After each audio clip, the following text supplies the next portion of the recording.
Sup, What's up, everybody? guys? It's us. How's it going? It's the Paper Dungeon with your boys, Aaron and Drew. We're chilling. It's Table Scraps. This is a Having show a that great we time. run on Thursdays, about the show that we run on Mondays, where we play Dungeons and Dragons 5th Edition. Most of you probably know that, but that's my intro. That's what I say. So, I have my obligatory plugs that I am just required to say. I'll be attacked if I don't. This is how I defend myself against like the rest of the people is with my daily plugs. So first off, we have social medias: TikTok, Instagram, Twitter. Like pretty sweet. They're pretty out there. That TikTok doing stuff, doing things. We also have a website. On that website is a merch store. The website is www.thepaperdungeon.com. It's pretty sweet. You can buy merch with our logo or other various things about the show on it. Check it out, it's really good. Speaking of really good merch stores, another member of our cast, a certain Lydia Corinne, also has a merch store that you can go. You can buy art, all of the overlays and character art that we have on our stream at this moment is all done by Lydia. She's very good at her job. We appreciate her greatly. You can also commission art from her. I'm not sure about her waitlist. I don't know if she's caught up, still has a waitlist. Like, I don't know what's all going on. But check out um, her commission list to get yourself some cool custom art for you, your games, or anything you want. If you want to support us, speaking of supporting people, you most certainly can. We have a lot of different ways to do that. We have a Streamlabs donation. We have a Ko-Fi. We have a Patreon. And on that Patreon, Patreon is a very important thing. We will be releasing little extra episodes, duo shots. Drew, have you already recorded yours with Lydia? Not yet. No, we've No. had to postpone a couple Reschedule it a times couple of times. We're because doing our of best. unfortunate things getting in the way. Yeah. But they're still coming to very soon. Yeah. Very excited for Don't you those. worry about a thing. We haven't forgotten, and we will get them there. We'll get them as soon as we can. So there will be one with Drew and Lydia, and one with Grant and I, and then we will release those to Patreon. And then here's my next plug: if you are a subscriber, uh, check out our Discord because eventually, maybe 1 or 2 months after we release them to the Patreon, we will be releasing them to our subscribers through our Discord. Our Discord is awesome. We have awesome people there. They say good morning and ask how your day is going every day. They're great. I would love a DJ solo shot where he just plays an RPG by himself. To be fair, kind of already done that. um, but yeah, so if you aren't on the Discord, get there. It's pretty swanky over there, and we are working on getting the podcast and the YouTube all caught up. I'm not sure, is the podcast caught up? Not currently. Not with the most recent episode. Gotcha. I mean, but like up until then, Yeah, yeah. yeah. So we'll get the YouTube caught up. Grant's Grant, Grant's working on. We've been moving to a new house, and like family stuff has been going on, Labor Day and all so sorts of stuff. So I thought it was amusing. So a couple weeks ago, I texted Grant just to be like, "Hey, just so you know, I think I'm probably just gonna like work on my own descriptions and stuff for like the podcast, just to make sure like at least the podcast can stay caught up." And and he's like, "Great, love that." And that's how I knew that Grant was swamped yeah, because absolutely, in the past, I had absolutely. made mention of stuff like that, and he's like, "Nah, dude, I got it. No. A Yep. couple days, I'm gonna get all caught up." And he's like, he didn't fight me. That's He's how I like, go knew. for I'm it, like, man. okay. I'm like, Live okay, your Grant. dream. Um, but yeah, so he's working on the YouTube. Hey, once we get, just imagine someday in the future, hopefully not that long from. I'm thinking January. That's where I'm going to be aiming. January, where we are in a consistent upload schedule, where it has become a habit, and there isn't like a whole bunch of stuff that we have outside of it, and we just have a habitual thing that we do. It's Hmm. going to be a Hmm. dream. It's going to be awesome Yeah. where the days never change and it's just the same thing over and over and over again. That's like my dream. My dream is That. purgatory. Which is ironic since that's like DJ's worst nightmare. Oh man, whew. Is you I'm know, I'm pumped for it. yeah, DJ's pretty good about routines. However, he hates them. Maz, let me tell He, you, well, depending on how bad things get, we will keep you in mind. But I think that we're doing. I think that we're getting there. Right now, things are a little crazy. I mean, Um, yeah, but it's just, it just takes some time. Although yeah. it is kind of, for me, it is kind of nice because my work schedule is getting a little more consistent, which Mm-hmm. is good for me because then that actually forces me to try to be productive during the day. Oh yeah. Like so for me, I have college going on right now, so I have for sure stuff every Tuesday and Thursday in the morning. So like the reason I was late today, I was at good old drawing class, which I have like a 40-minute drive to and from, and then they released late, and I'm like, oh shoot, I'm gonna get there and it's gonna be like 1:15, which means that I haven't eaten yet. And I was like, screw that noise. I'm gonna eat some. I made some ravioli yesterday. Ooh, Oh my god, it was the best $8 I've ever spent. 2 meals of nice. ravioli. Probably could have made it three, but I microwaved the whole bowl, and I was like, well, it's too late now. Got to eat it I mean, all. yeah, that's great. Um, it was awesome. But once January comes and I'm out of college, Tuesday and Thursdays are just freely. I'm completely free. I've got nothing else going on. It's going to be amazing. And so I can devote those days to the paper dungeon. It's going to be awesome. Aaron will be a free man. Exactly. I'll end up taking over the social medias. I'll end up taking over just it's all Yes, mine Aaron. now. Aaron will just slowly become the paper Yeah, dungeon. and then one It'll be day I'll start my own Twitch stream, and that will all disappear all at once. It will be for about 6 months. It will be the Paper Dungeon featuring DJ McAllips, Yeah, Grant featuring DeFord, the Lydia rest of these Corinne, people. and Drew McAllips. And then after that 6 months period, it will go back to just the Paper Dungeon as Yep, all of us, and then featuring Aaron Cleverat. yep. I'll be there every once in a while. Um, but yeah, I'm super pumped about that. Schedule wise, now remind me if I'm wrong, Drew. Uh-huh. This coming Monday, we will have a recorded main campaign episode Correct. because I believe we'll be recording it on Saturday. Yes. Because That is the DJ's, plan that I'm currently aware of. yeah, sweet. That's the one I know too. Because DJ's doing some like adventure He's garbage. Well, yeah, I'm not entirely sure what it is. Originally, he said it was a work trip. I don't know what that means though. Adventure garbage. So, That's what I'm no, gonna. Anytime the but DJ's gone, and I'm just gonna call it adventure garbage. It could be like he's at a funeral. I'm like, man, adventure garbage, because DJ likes adventure. DJ does. does like adventure. This is very true. But speaking of the main campaign, because that's like my segue there. Yes, it was great. So yeah, so this next Monday will be pre-recorded. This past Monday, um, sad day because Lydia was unable to join us for stream that day. But I thought the episode went pretty well. Honestly, this episode was great. I like coming into last Monday's episode. I was a little skeptical. I'm like, okay, well, it's not all of us here, and like even beforehand, DJ's like, hey guys, like it's kind of just gonna be like a kind of a Oh my chill, more goodness. chill episode. He's You like, guys I've could got just kind of nothing just do planned. stuff. Just do You stuff. guys. And so like personally speaking, I'm like great. Well, this is gonna be This is like gonna be because like I terrible. had nothing planned, I and was, I then literally, he was Aaron like, came to the rescue. DJ was like, I have nothing planned for this episode. Like, no, like, this is where I'd like you guys to end up. So you just like Just figure do it out. things. I immediately I Yep. pull out my notebook. I'm flipping through the pages. I'm like, DJ, fair warning. I'm gonna be going after this potentially.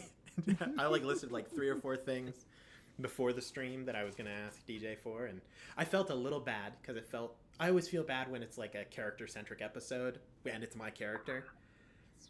I know I shouldn't. Here's the thing. Like we've needed an episode like this with kind of focusing on Triplewitz and kind of getting to understand a Yeah, bit to more of the get to know character him a and the little story better. behind that. I Um, thought that it was good for the character. I just feel guilty because I don't like to hog an episode. But yeah.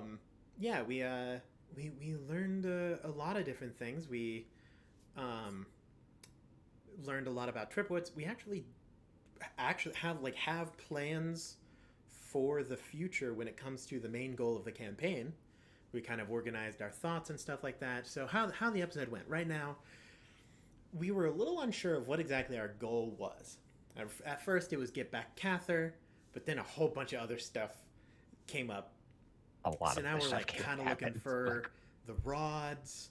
Like we have Ruat and Lex, I think is the other one, and then there's Justitia, which which we did determine was another piece of the was rod. another piece of the rod, which I already knew and had to play off as I didn't know that it was already. Wait, you actually already knew that? I know every name of the rod. I know all of them. Really? I also know what they mean. Oh, I know all that's of it. right. Because that's right. Because you know the thing that DJ based it off Yeah, of, yeah. right? That's right. Like a year ago, I send DJ a text that was just what the rods translate to, and he was like, "You son of a gun, where did you discover this?" Also, dad reveal. That's right. But yeah, and so that was hard. So when I saw Justicia, I was like, yes, that must be another piece of the rod. And they were like, well, we don't necessarily know that. And I was like, oh crap, we don't necessarily know that. I mean, I would like to think that it probably is, but you could be right. And in the meantime, I'm like, that was close. I see, and I do find it kind of funny just because I was fairly confident. It's like, okay, this is like, it would make sense that this isn't like, this could be a place or like, you know, the name of a location or even maybe even a person. But Aaron with confidence was just like, nah, it's another piece of the rod. I'm just like, yeah, and then okay. I backpedaled. It could be anything. You're right. It could be a name or a place or an idea. Yeah, you know. But it's, you know, it's fine. Then you just arcane Googled it. So good old legend lore. So glad I almost didn't take that spell. Really, I was like, where would we be without that spell right now? Honestly, I mean, it like makes sense but like I don't know if I'll ever use it. Cut to 2 episodes in, I use it like every 5 minutes. Yeah, literally. Well, when the first, you know, several episodes back are just information scavenging focused, you know, it's very useful. Literally, if you notice in the first episode, I was like, I have a spell, I can't use it right now because I didn't have it. You have it prepared. Prepared. Literally has not left my prepared list since. Yep, I'm like, I'm gonna use this like 2-3 times a day. Right. Yeah. No. Like something interesting comes up, look it up. Oh yeah. You know, so new name or anything. So yeah, so we're kind of looking for the rod. We're looking for a whole bunch of information to help out Renaya, who is basically got caught in a really bad, like, loop. Yeah, in a bad contract deal. Where her and Baphomet's like, I own you now, and she's like, that's not cool, and he's like, and you don't get to talk to your boyfriend, and she's like, that's really not cool. Son of a like. But conveniently, how we played it off was Renaya just found Lex, a piece of the rod, which still had a curse on it, which the curse is when you touch it, the next person that you touch is like bonded to you. Yep. Kat, you've experienced it more than any other member of the party. It was so. It took me so long afterwards to remember that I was no longer bonded to anyone. After you know, that whole Cather and Renaya. And yeah, exactly. Like literally, like for a long time, I'd remind myself, oh yeah, I can just go do things. I can just leave. I don't have to be within 120 feet of someone. Yeah, so this is great. I think the goal now is just to assemble all of the pieces without ever actually touching them. Yes, that's right. I was gonna say, and then actually, can touch them all at once and just kill one guy. I'm wondering. Okay, because here's my thought. I'm trying to remember. I think there's a chance that Leshka has the telekinesis spell. I think he does. That sounds like a move. Worst come to worst, we can just put it in an indestructible sphere and then just roll it. Right. Yeah. I was gonna say. I think what we do. I do have telekinesis. That's right. So here's what we do, Aaron. Here's what we do. Okay. So we just collect all the pieces, but we don't touch anything. Yep. We just put it in your little Liamon's chest. Yeah. And we just send that to the astral plane. And then bring it back all at once. And then once we've collected all the Pokemon. Yep. You know, once we have all of the pieces of Exodia, we can win the game. That's my take from this. Oh, that's so funny. But yeah, we were kind of at a loss at the start of last episode. Like, the reason why Renaya wasn't with us, outside of the fact that Lydia wasn't playing with us that night, was because she was quarantining as we tried to figure out how to deal with this curse. Um, Hmm. so we just go on a little Abinthy side adventure Yeah, we just went on where, a whole side quest. as the title explained, we meet a bit of a saucy love interest Hmm. from Abinthy's past, and it was super awkward and Yes, just on the fringe of PG-13. Um, we kind of, we were yeah, we were dancing, bordering there, you knife's know. edge. But it turns out that Abinthy has a very special relationship with Glossia, Duchess Glossia, Lord of the Sixth Layer of the Nine Hells, daughter of Asmodeus, just unprecedented rule breaker, and basically the queen of all succubi and incubi.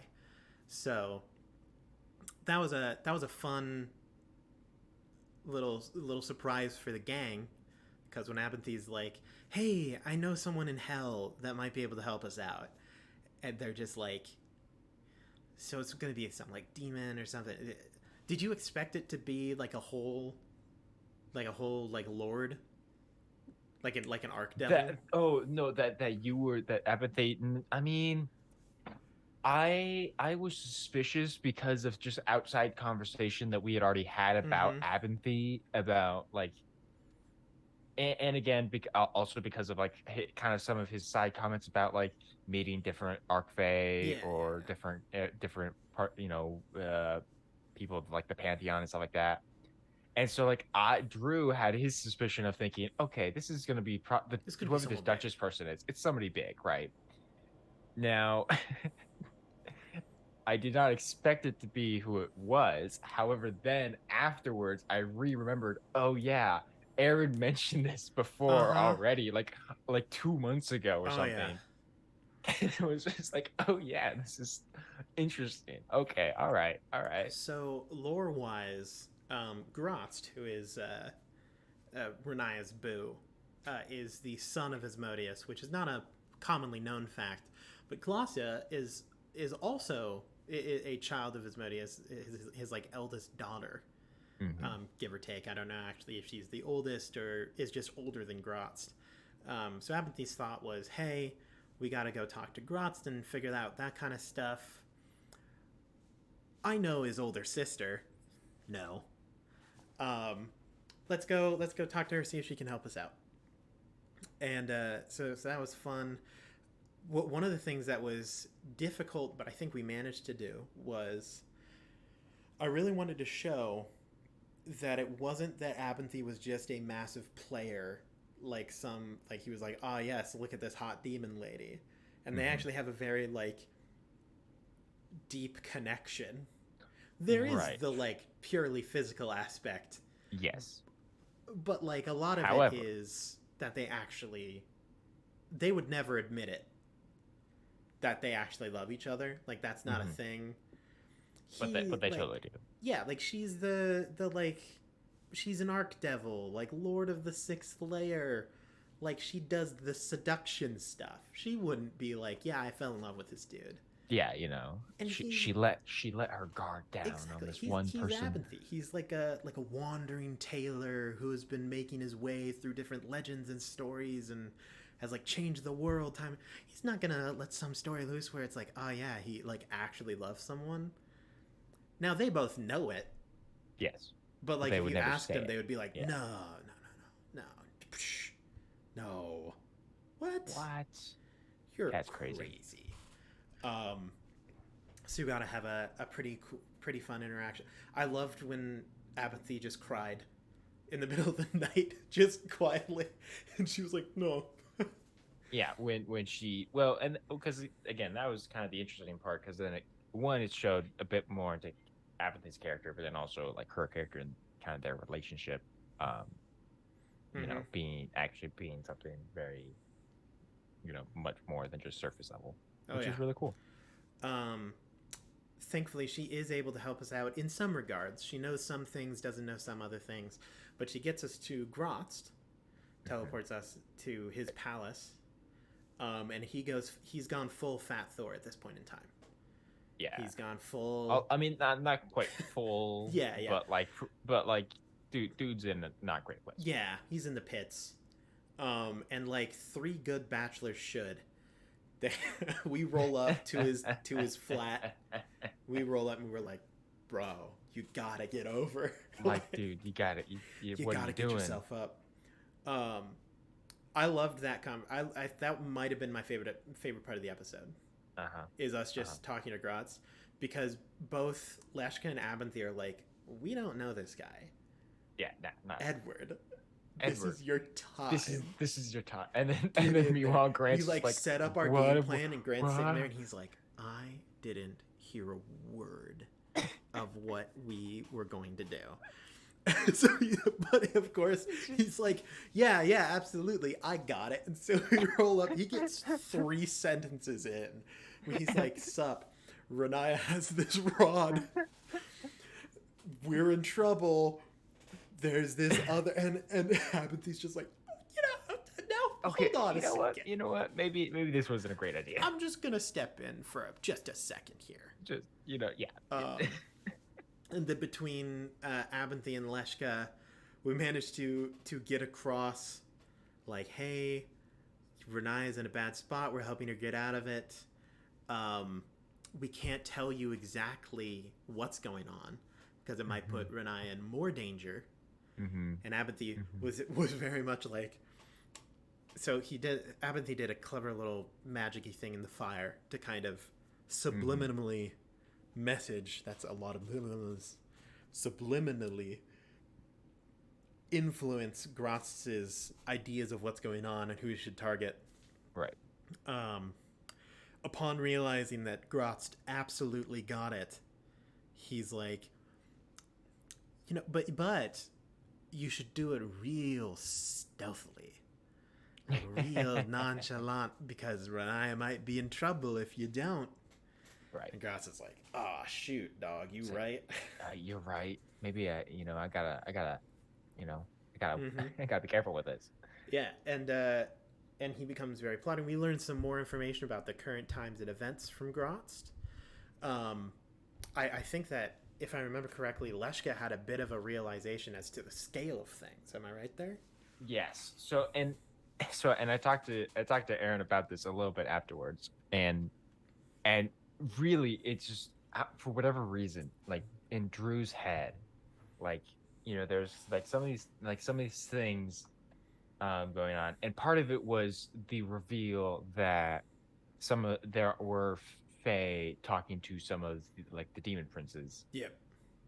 About an alliance, and that really solidified in my mind is like, okay, it's not just like, this isn't just the idea of like, oh hey, maybe like if the blood war, a couple of Arc Fae or something. Yeah, a couple of Arc Fae, or like the demons or whatever, like literally, like, and it really maybe should have been a little more obvious, at least to me. But yeah, I just literally, like, just partway through our conversation with Grotz, I'm just like, oh crap, like this is like, if the blood war ends, or more accurately put, if the devils don't feel any inclination to stop the demons, then the demons and the Archfey, 2 just beings of chaos, will literally just work together and just wreak all sorts of havoc on the material plane. Oh, yeah. And for some whatever reason, like initially when we heard that the borders of the Fae were open, for some reason I thought that the Fae were just going to kind of chill out. I don't know why, like, it didn't process in my brain. It's like, oh yeah, we still have to fight the Fae too, on top of like whoever they make an alliance with. Because every time you hear about one of these like extraplanar threats, like you hear about it's like the devils and the demons, and you think, oh well, if the blood war stops, then it's probably that one side is dealt with the other side, so now I just have to deal with one side. Mm-hmm. If it's like, oh, the Archfey have opened their borders, you think, well, it's either that we're going to be dealing with the Archfey or what they let through the borders. Mm-hmm. Like, the Archfey are probably just going to chill if they let something else through, right? No. It could literally be every single extraplanar threat at the same time, like at the demons, same devils, time. archfey, gods, like just all doing stuff.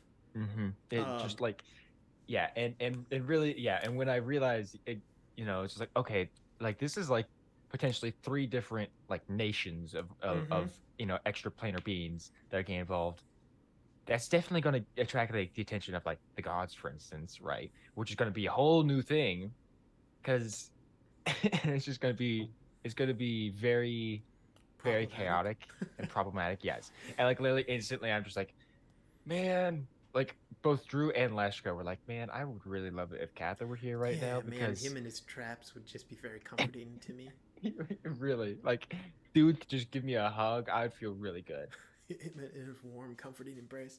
Um, but yeah, and I mean, if you think of other, like, if DJs is anything similar to any other world that has been created at this point in time, even just on Athos, which is Dark Sun, Hmm. um, Athos had a war between just the gods and the elemental planes, and Hmm. it ended up real bad. um, you throw in like four other places, Hmm. it's real worse. Oh yeah. Um, so that's that. I think it was very. It made sense as to why it hadn't really clicked up until that point, and it was also a very astute observation going forward. Right. Yeah. Because like you said, like because we're when you talk about everything so separately, and there's nothing that's like you're looking for possible connections, but there isn't anything clear. And then when then it kind of clicks, it's like, okay, there you can actually really see kind of a plan here that like is being put in motion. And then there's also something that I thought about even afterwards. It's like, okay, then how are like the dragons and stuff involved in this too? Oh yeah, the because the dragon lord, the prince of the dragons, Uh-huh. was like, "I'm gonna steal this stuff." He's clearly working for something.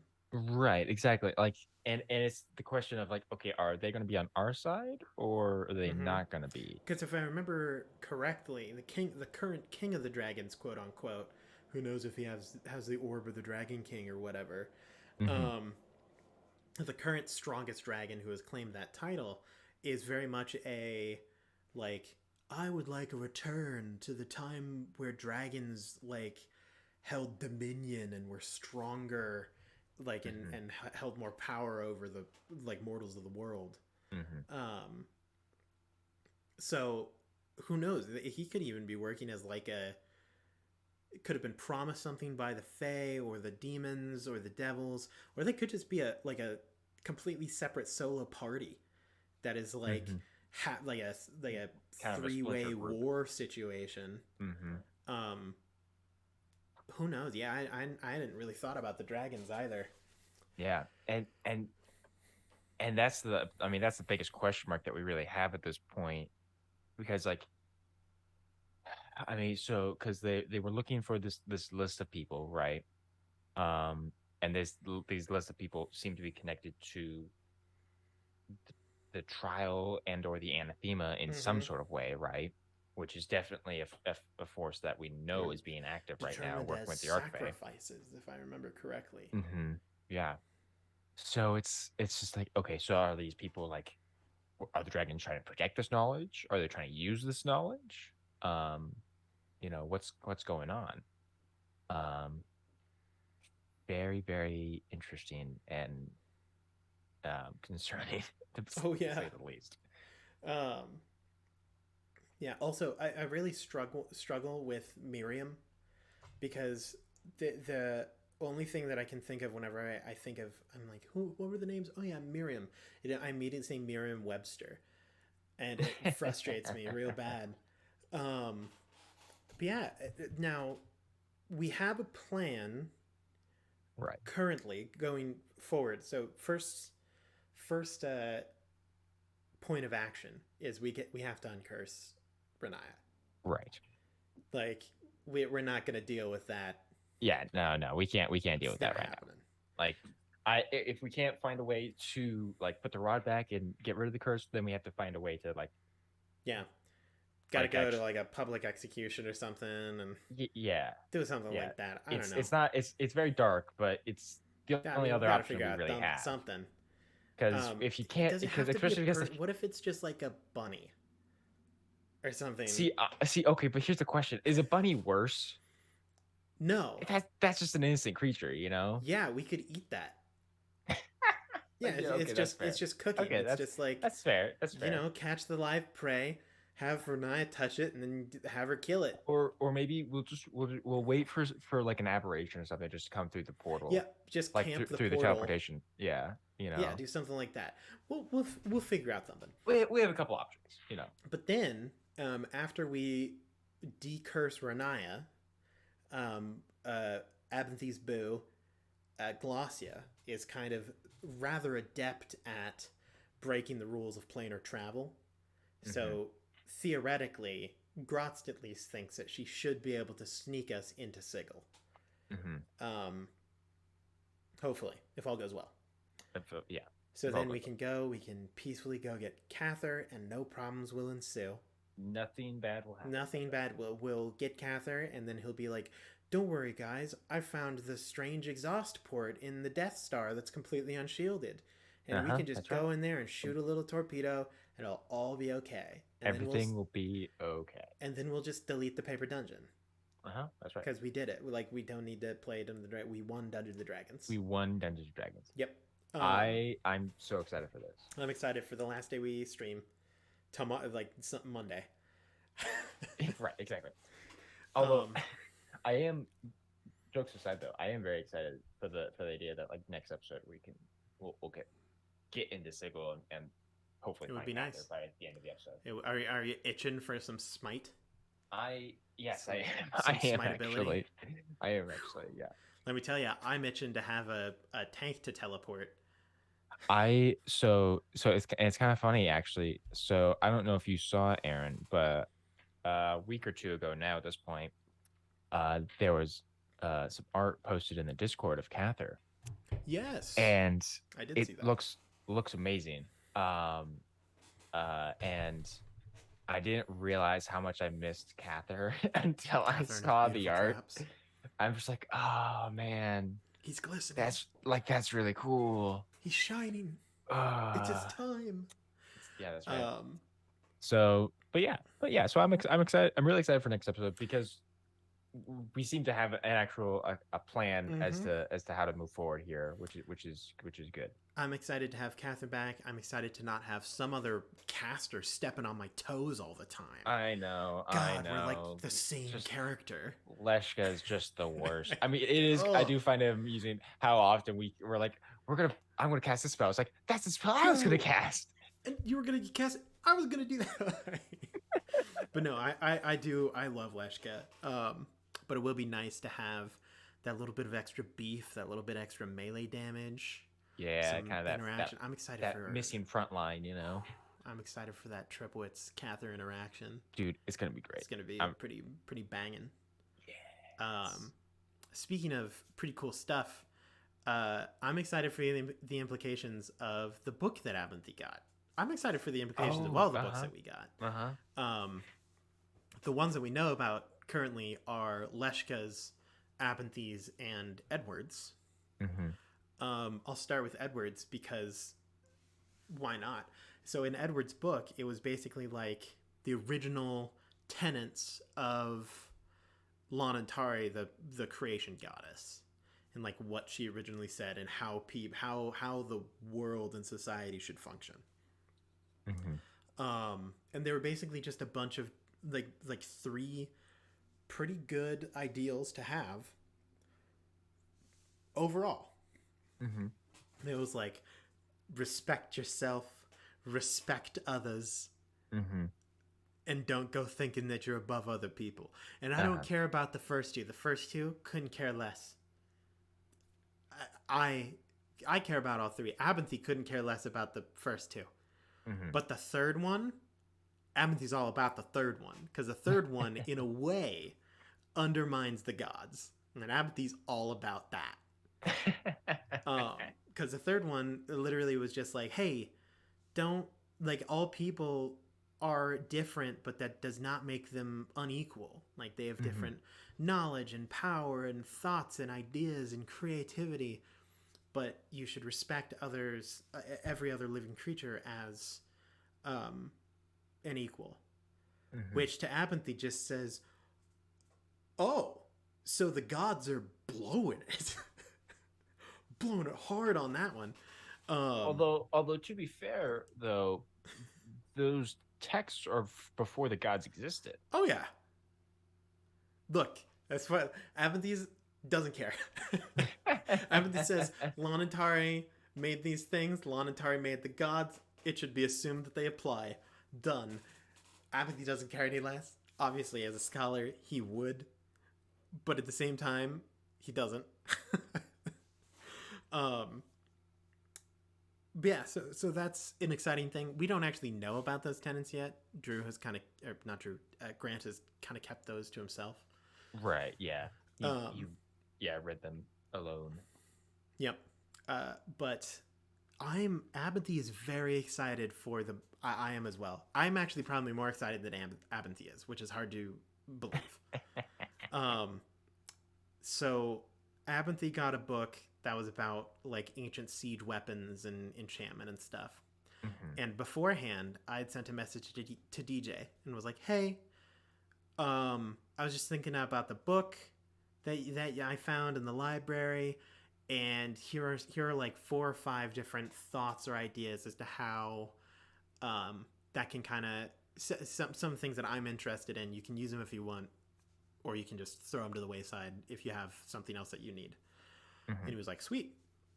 So I sent him a couple. Basically, what the book does is it teaches Abinthy about mana, which is Right. different from the weave. It's like the pool of water that starts the stream, Hmm. um, and it allows you to do some other. It basically lets you cast bigger magics. Hmm. And what I care about more, because screw casting 10th level spells, I want to craft items. We're playing Yes. Minecraft, baby. That's what We're I'm doing. enchanting. You just unlocked what's the mod pack that allows you to like do Oh, like like Thaumcraft or whatever, or like yes, something that, yeah. yeah, it like lets you craft more things and like Mm-hmm. enchant more things. But yeah, and so now I get to play crafting simulator with dice. Yes, that's right. That's what I play now. You guys are playing Dungeons and Dragons. I'm out here like, yes, if I add this spider silk, I can craft a cloak of spiders. Like that's what I play Dungeons and Dragons for, to build houses and items. Yep. Who cares about killing enemies? Nah, saving the Like, world. No, no, no, no. who needs that? I'm just gonna go farm in a little house. Bam, You- You're done gonna you crafting I level was yeah, 100. you're just gonna go down into your Minecraft cave, Yep. farm I've some got one zombies and some crafting table. skeletons. I've got a stove Hmm. and a blast furnace and probably something and an enchantment table. That's all I got. Yeah, I mean, hey, I what have else an do you need? EXP farmer to my left. I don't need to leave. Hmm. I'll just eat That's right. rotten flesh. Yeah, that's right. Um, to regen those hearts, I'll be good. Yeah, yeah. Um, but yeah, I'm so excited to craft magic items. I have stuff that I know that I want to upgrade and get Uh-huh. towards for Abinthy. Hmm. But y'all need to start looking at what late game stuff do y'all want. Because you Uh, best believe I'm going to be going Dude, in. I think first priority is Edward though. Still, Yeah, well, well, I guess, I mean, we haven't really seen him in yeah, in like combat though. yeah, he pretty much just sat around and debated life, like existential crises Hmm. in the only combat that we've had so far. Right, Um, because like in the other combat, all he really wasn't confident in doing anything, so he just like kind of like stayed back and like gave us bardic inspiration, which is fine. Um, but that means we haven't seen what he can do right oh now, yeah. you know, Um, which is potentially very exciting. but yeah, so I mean, I want to know because right now what we have are like we've got some pretty good magic items, but we don't have Pretty. like artifacts or legendary items. We have like very rare. Yeah, I was gonna say I don't think any of us technically have a legendary item at this point. I mean, Hello, aside Rudolph. from technically Ruat, but Yeah, but that's not even. It's not a full. yeah, that's It would just probably be more of an uncommon common item by itself. right by itself. It's when you can combine it with other Yep. pieces that gets Then to it be. gets to like artifact levels. Mhm. Um, but yeah, I'm excited. I want to craft. I want to craft things. I mean, I'm hey, dude, getting. We're I getting Cather I'll like a 9 life stealer. I was We're gonna get. say like give like 9 life stealer short of cost kind of thing, dude. hmm I'm down for that. So here's a thing that I've noticed that frustrates me. There Hmm. are not enough artifacts that are like given as examples that aren't weapons. There's and even the ones that aren't weapons are like spell books, which are I basically mean, weapons. basically, so we have there's a couple weapons, a couple amulets, and a couple spell books, I think. Even And then what are like, the amulets? I mean, there's like the amulet of ultimate good and well, tome of so ultimate there's evil, I the guess. yeah. Oh, I don't have my. Let's see. But Do I like have my? like, where's my artifact armor? Where's my artifact pair of boots? That's what I want to see. Like, I want to see artifacts that aren't just things to hit people with. So Because I okay. think that there's some cool like artifact cloaks. I'm in. I'm absolutely in. I mean, hey, I mean, we can make artifacts. We can do that. Yeah, yeah. Best believe I'm making some. I don't even know what they're gonna be yet. Gonna hit level So 17 and things are gonna get wild. so let's see. So there's the Book of Exalted Deeds, Mm-hmm. the Book of Vile Darkness. By the way, Book of Vile Darkness is actually one of my favorite just items in concept, purely for the notion that if you attune to it, you just become evil. Yeah, Which it's ah, I I find that deeply like fascinating. Like because that's some like OG like D&D stuff. right, exactly. Hand of the Eye of Vecna, classic right there. Orb But of Dragonkind. Orb of Dragonkind is a like, I don't know if that really counts. That's like Let's the see. least artifacty artifact ever, There's the and Sword it's of still not Kos. armor. Sword of Kos, which is yeah, and then the Wand of Orcus. Mm-hmm. And So like, then let's see, and then it starts to get into let's see other rewards, supernatural gifts and blessings, medallions, special favors, so I'm just epic, and going then like epic through boons and stuff. Tasha's right now because there's other items in there. But even if you look at artifacts in Tasha's, there's no armor.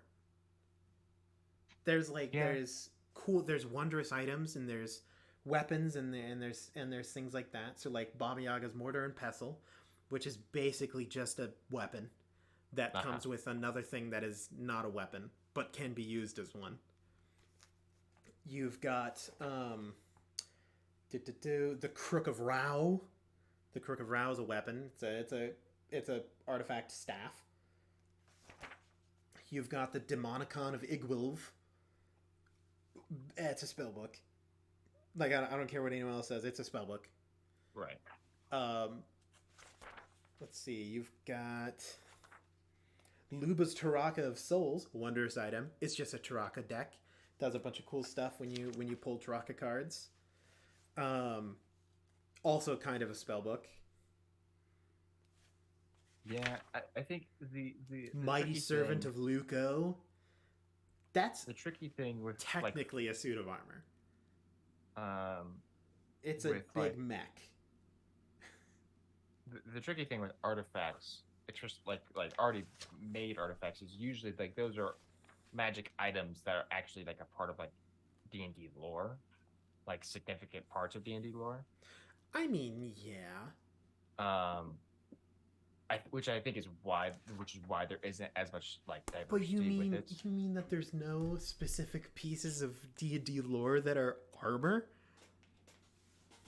No one's like, "Oh yes, that is Derilo, the resolved who wears the legendary plate mail of Derilo." Like, nothing. There's Nope, there's apparently no. not. You see, Rudolph's there. There used to be legendary armors. What happened to that? Like artifact armors. We're crafting them, baby. I was gonna say, Aaron, I think this, it's up to you. There You have a isn't even an mission. artifact shield. No, there isn't. Like, what's going? Where's my melee support? All right, I'm on to you, Wizard of the Coast. I know that you have something against martial classes, and I will die on this hill. I know that a lot of people don't agree with me. I know, but I mean, hey, but I do agree, Aaron. I think, really, honestly, I think it's what for campaigns. I think it's almost better to create your own artifacts that fit to your yes. world. But like you want, so like I very rarely ever use the artifacts in the book, right? But they are good to use as like templates, right? Exactly. And if there's no like artifact templates for armor, people are going to be less inclined to make armor that are artifacts. And Rudolph's bringing up some solid points where they're like, WotC's been trying to keep the ACs low so the game is somewhat challenging. Right. I'm playing a wizard that regularly has a 27 to 28 AC. I have no armor. Literally any wizard can do that almost. Like, who cares? And most of the time, these monsters are going to have like plus 15 or plus 16. Still operating on the 50 chance once you get to the level where you have those plus 3 armors. I say, and Rudolph, no, I'm actually just a war mage because Blade Singer is busted and I like war mage. But yeah, it is tricky. It is tricky just because there isn't, with 5e, there isn't a good armor build. No. There isn't like a tank armor build where you just get a ridiculously high AC and like your whole thing is you just don't get hits. What I'm tank saying blows is, for the people. If you use armor class in the same way that you use difficulty class, theoretically 30 should be the impossible to hit DC. Meaning that 25 is pretty standard. Like, I mean, it's hard to hit, but that's going to be kind of the goal once you get to late levels. You're going to have people with the same reason as why, like, I have a plus 13 in Arcana right now. Right. That's going to be rough. Like, hitting a 25 is that's like a 12. Yeah. That's like almost 50-50 for me. Right. Especially if you have help. And so if you have help or Bardic Inspiration or Guidance, I'm saying AC needs to be pumped up. If 30 is almost impossible to hit, I want to be seeing like monsters with an AC of 27. But I also want to be seeing players with an AC of 27 because how good does that feel? Like you're like level 19, some like great worm descends and like launches a claw at you and you just full on lower the shoulder into it and like scrape along the ground as your like armor takes the blast. That's sick. I don't care that it doesn't make sense. The gosh dang wizard just summoned down meteors. Right. Like, come on, let me have this. Right.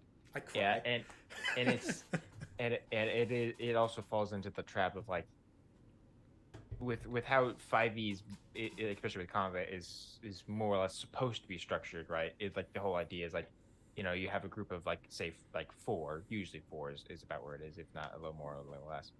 But it's supposed to be like these 4 people is equal to this one big thing. And so this one big thing has to have tons of HP, have ridiculous armor and all this stuff, right? But yeah, it does lend to the thing of like there are no good defensive builds. Yep. Which is just like there's health, there's hit points. Yes, hit points.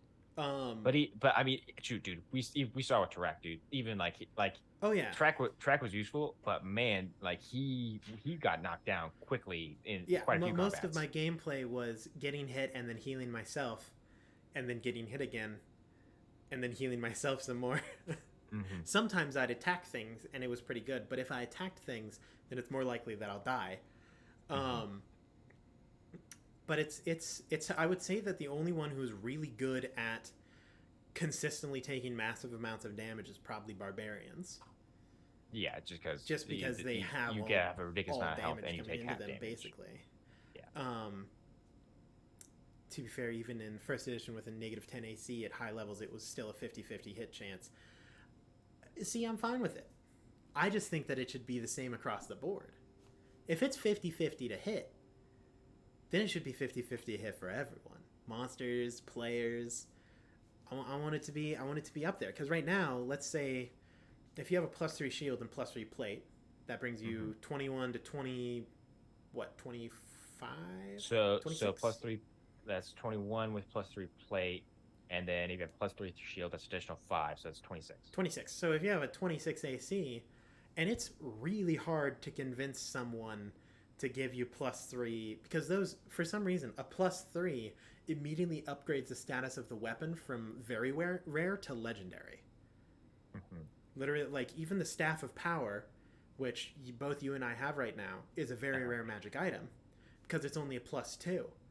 But a +3 wooden staff is a legendary, even though it doesn't do any additional effects, which is wild to me. I'm not sure who decided that in the grand scheme of making things in 5th edition. But all +3 weapons and armor are legendary. So your DM is more likely to give you like a Staff of Power than a +3 shield. Pretty whack, in my opinion. Like, that's something else.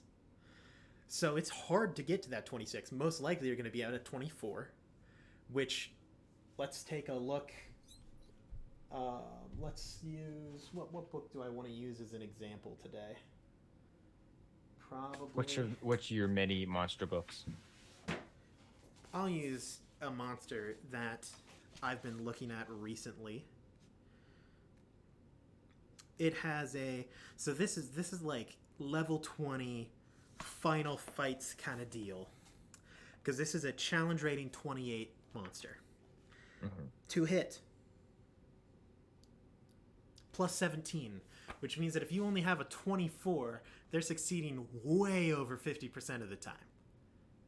Like, that's pretty dang. Even with a 27, like a 26, it's still more than a 50-50 chance. What is the creatures to hit too? Like the armor class, or the like. What is their attack bonus? Their attack bonus is +17, and their AC is. Their AC is only 23. Now they have a lot of hit points. It's actually 25 versus ranged attacks, so brings it up a bit. But like, I'm just saying, I would want this monster, especially if it's challenge rating 28. I want to pump up the AC a bit, maybe bring it to 27 against range, 25 against melee, and then but I also want my tanks that I'm fighting against to have something around that area. Like if they have a 27 AC, still a 50% to hit. Right. But that's better than like, oh, well, they can only miss on like a 4 or below. Like, that's kind of wild. Right. And that is what I would like to stand by as a DM. I want ACs to be increased. I actually talked a little bit about it in the last table scraps, but I would like an actual tank class, like, or just a subclass. But specifically, like a subclass of barbarian or something. When I say tank, I want abilities in the game that draw aggro. Like, you know how, like, if you're playing WoW, like a taunt, or something. Like a taunt. No classes have it. The closest thing to a taunt is compelled duel. Right, which is literally just if you get disadvantage on creatures other than yourself. It's terrible, and also it means that you can't attack anyone else. Like, there's nothing, and it only works on one creature. I want more abilities in the game for classes and subclasses that are like in a 20-foot radius or in a 30-foot cone. Like, you emanate a taunt or a threatening aura that causes people to see you as a target. That, like, even if it's just for a round, you can draw aggro away from people who would otherwise be in danger. And even if it's a save kind of situation or something like that. I don't understand why there aren't any in 5th edition. That seems kind of crazy to me, that they would just be like, this is a very common part of MMOs in I general. mean, because basically, because really, you could structure it very similar to even like a charm. Mm-hmm. Um, a charm effect of like literally, it's just like okay, it's just like a wisdom save, Yep. and if you fail the wisdom save, then you are compelled to go after Absolutely. this person. You could even just You add a know? status effect that says taunted, Yeah. and like if they're under the effect of taunted, whoever issued the taunt, um, is the must be included in the damage of the next round's like attack or something like that. That's a Mm-hmm. super bad thing. Um, See, to me, that's video game logic. MMOs are more football logic. Hit the guy with the ball, doing damage, not the linebackers. Yeah, it makes. See, that's exactly why I like that it's in there. Not because it makes it more video gamey, but because the character, like the monsters you are fighting, are intelligent. So why would they ever attack the like one who will be hard to kill? It's because like when I play a tank class, the like when I was playing Tarak for me was my job is to be the one taking the damage. But why would they ever attack me? Doesn't make any sense for them to hit me. Because I'm not like the one that will be killing them in the end. Right. So in order to successfully tank, I have to successfully deal damage, which means that I can't focus as well on having a ton of hit points or having a really big AC, which is stuff that I enjoy. And that's why I like the idea of the taunt, even if it's like in the same way that rage really doesn't make sense, where it's like you're so angry that suddenly a knife doesn't hurt you, like as bad. It's the adrenaline. Like Pumping, that you is just don't notice clearly it a as much. supernatural ability, because like I am, like what I'm saying is I want a like if it's a barbarian subclass or something, you know, like in a barbarian ability that they can literally use the feeling of rage that they have and target it at a select group of people by either like yelling or something that makes them look at you and go, "Oh God, we're gonna die if we don't kill this guy."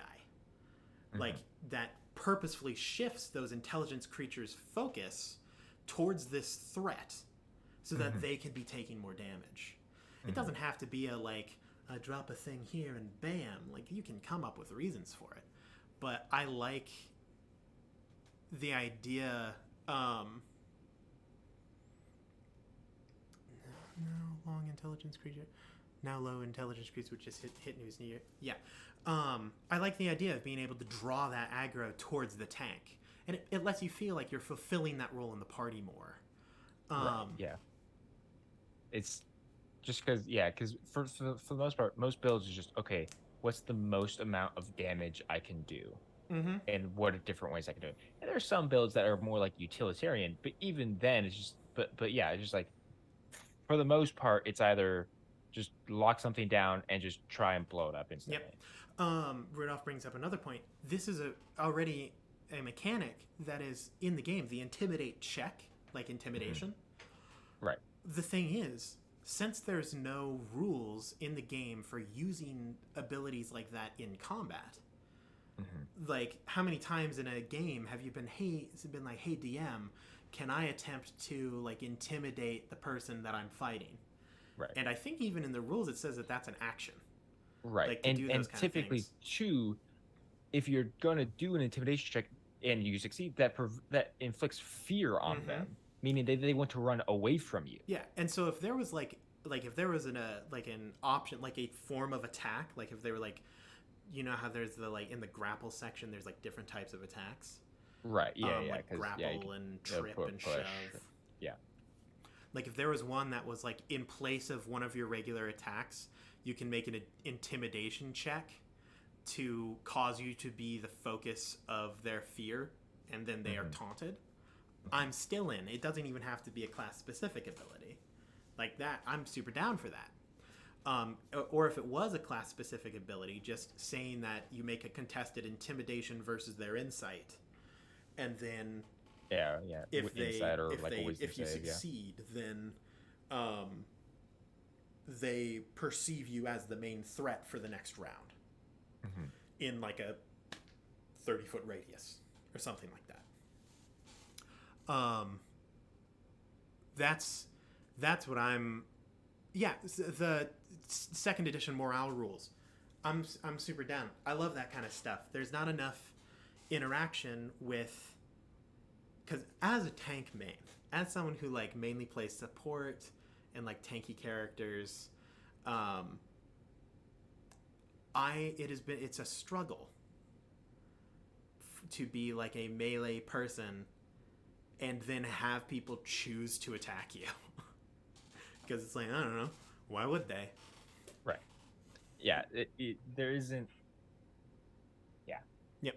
They're the only because a lot of times like with the utility even like it's like slows and like lockdown kind of things or like even like fear effects like things like nothing that like is like, oh hey, come attack me, you Yep. know.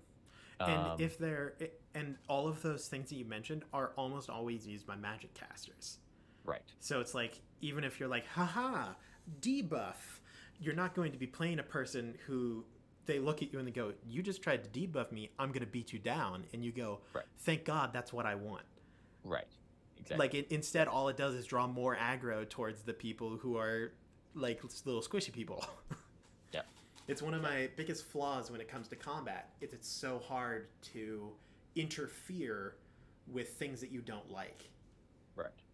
Well, I mean, and I guess I mean even in a good example for us during during the events of the campaign, like the fight with the Anathema wizard dude in episode 70, right? Literally, he was targeting our bard and our cleric. Yep, and there was nothing that we could do at all. Like, and, so again, like, and so like, and like, credit to DJ, like the person we were fighting was intelligent. He knew to was take intelligent. Out He was fighting as he should intelligently. But then the idea that there's no mechanic for us to try to counteract that, that just feels bad. So, Rudolph, you bring up a very good point. People didn't like 4 and 4.5 for a lot of different reasons. One of the ones that I find the funniest is that in my mind, 4th/4.5 is actually one of the most balanced editions of Dungeons and Dragons. Like, in terms of the classes compared to other classes and like compared to monsters, the balancing act of combat was very well done in 4th edition. Everyone felt pretty, like, obviously there was certain subclasses and certain classes that were just better than other ones for various different reasons, but it was a strong mix of, there were like really superior magic casters, there were really superior melee, really superior range, really superior tank, but overall the spread of like good to bad was equally distributed. But people didn't like that for a lot of different reasons. And to be fair, there was a lot of things that weren't great about 4th/4.5. I'd never want to be like, the superior edition of Dungeons and Dragons. No, I wouldn't go that far. But that's it's a very important thing to recognize, is that 4th edition totally did have aggro drawing tanks. So that way you could draw that damage towards yourself. Now, an important thing that I want to say here is I don't think that this taunt status effect should be exclusive to players. How terrifying is it if you have this like boss that you know has a low AC, but they have little minions that will like taunt your player characters so that they have to like just get rid of all the minions or the like things that are causing this taunt effect before they can like successfully consistently damage the boss. Right. Like, that's scary as a player. But then you can also do you have like taunt battles where like, especially if like they are like if it's a non-sentient creature, like if it's just little like magic things or like a little machine that like exerts a taunt or something, a taunt effect towards players, and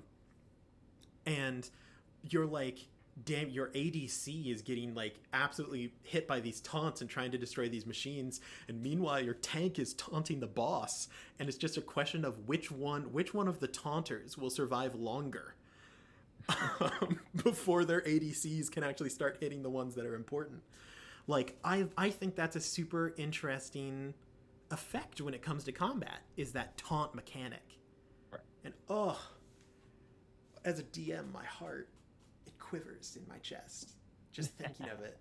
As a tank player. Oh. Yeah, especially because like it wouldn't be too hard to put in the game No. because it basically would fall into the same category as a charm or a fear effect. Now the troubling thing is you don't want to be able to do it like every turn, or you want to be able to do it a limited number of times. Right. Because like just having it as you can replace an attack, monks get real concerning. Mm-hmm. Where you're just like, well, again, taunt. I mean, because and yeah, which is totally fair. Which is like why, like fear, for instance, like there are very specific abilities that allow certain creatures or classes to use fear. It's either a spell, which you can only do a limited amount of time, or it's an ability that you can only do like a certain amount of times. Which I totally agree. I think it would have to be like, you can attempt to do a taunt 4 times a day, right, or something like that, like equal to your half your proficiency. Yep. Or now, like that. So or like I guess really it'd make more sense like if it was equal to like your charisma. Yeah. So Tasha's had the like additional abilities for classes and stuff like that. Those where they like paladins can now use their channel divinity to regain a spell slot and stuff like that.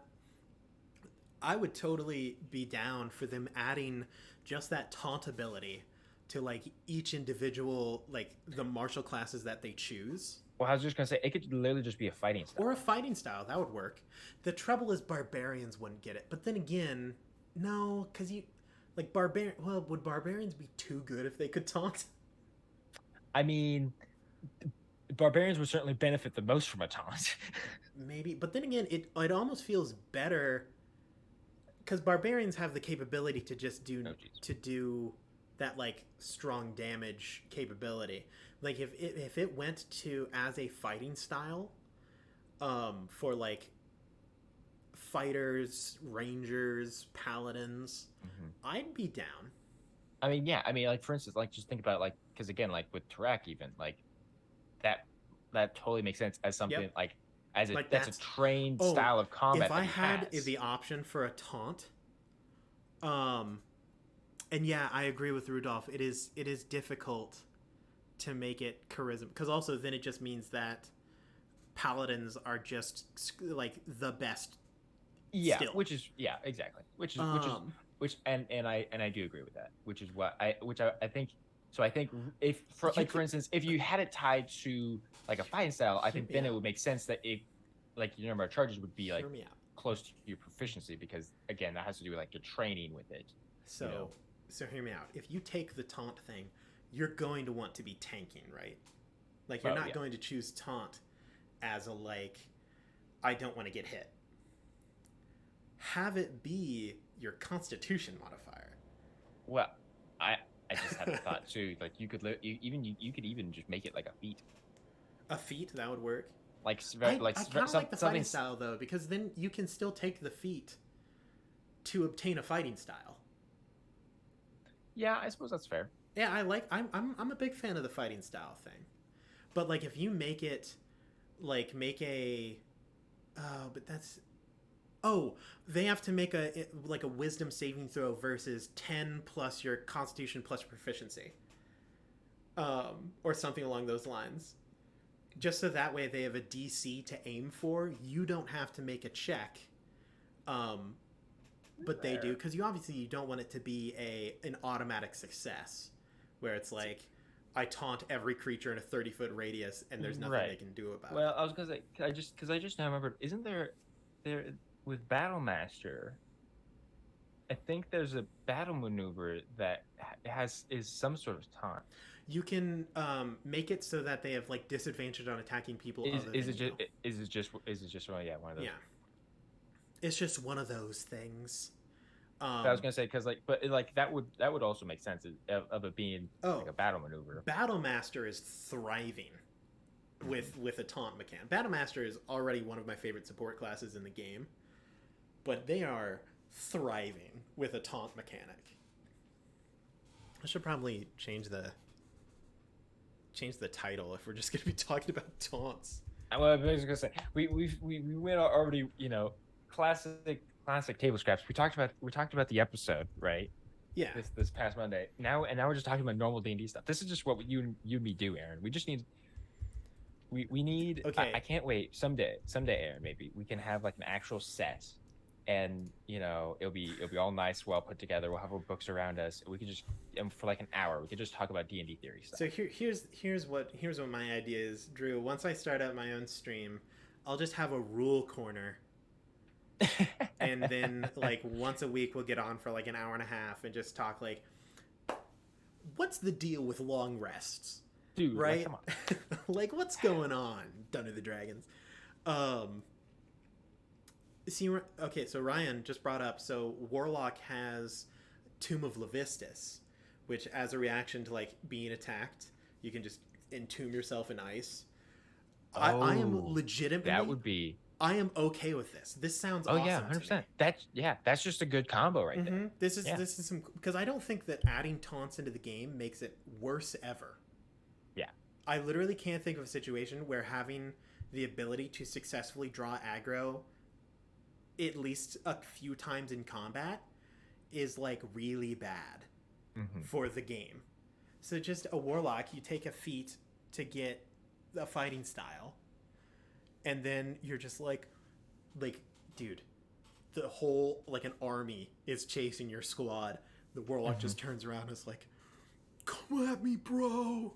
And then immediately someone goes to hit him and they just ice up and the whole army is attacking them. They're like, go, leave without me. And the team's running away. We're like, probably makes it out of there somehow. But like, I was gonna say it's tough. This is what you do, Aaron. So your warlocks is, stays behind and does a Tomb of Levistus. They're all just surrounding the warlock at that point. That's just prime fireball territory right there. Absolutely. Done. Your wizard or your sorcerer, if just you like need a way, because warlocks are always doing that sneaky nonsense. If there's a way where you're like, I need to get out of this party for a time, this is my chance. Like, I will sacrifice myself to the enemy. So that all they see is this mob overwhelm the warlock. Meanwhile, they're entombed in ice. Straight up, the wave of enemies rolls over them, and then they just teleport on their turn 500 feet. They dimension door out of there and escape the opposite direction. Party's none the wiser. You go do your little warlock stuff. Cut to a week later, the warlock strolls into the tavern like, did you miss me? And they're like, no, we thought you were dead. And like, obviously they knew he was alive because they showed up at the next game. But like, that's super cool stuff. That's some stuff that's hard to do if you don't have taunts. I love taunts. Put them in Wizards of the Coast. Yes, it would definitely make it get interesting. Yeah, Maz, what are you doing? Maz. I know you're in my notes. I've had this there for years. Our mod Maz is also our resident wizard of the coast. So he's I think it's this one. Yeah, there we go. We have a command for him. Yeah, exactly. Yeah, no, that would be dude. It's pretty. Aaron, I think we need to have a sit down with DJ, and we need to bring this up with him, because honestly, I think this next should be combat in Between the Rows. Sins of the Father. They're just gonna be like, all right, now let's attack the boss, and you're gonna get taunted, and I'm gonna be like, thanks for the inspiration, Drew. They're just gonna die. Literally, I was just gonna, what have I done? And everyone's like, what are you talking about, Drew? It's like, I gave Aaron a taunt. It's the same emotion of like when I was like, yeah, DJ, here's this blood golem stat block, and then we like fought the blood golem, and then we fought the blood golem and almost died. I was just sitting there like, why did I give it 21 AC? Why is it immune to dying? Like, or for instance, DJ just making life harder for us. Yeah, it's great times. Great times. Maz or Ryan has another fantastic point. Tomb, when you like use it, you can't break out of it. It ends at the end of your next turn, unless it's been broken. So like if they break it before your next turn, you can act as normal. But if you're still in the ice by you can't do anything until your turn ends. So you basically lose Oh a yeah. turn unless someone does enough damage to break you out of that ice. Taunt just makes it better. Mm-hmm. Mm-hmm.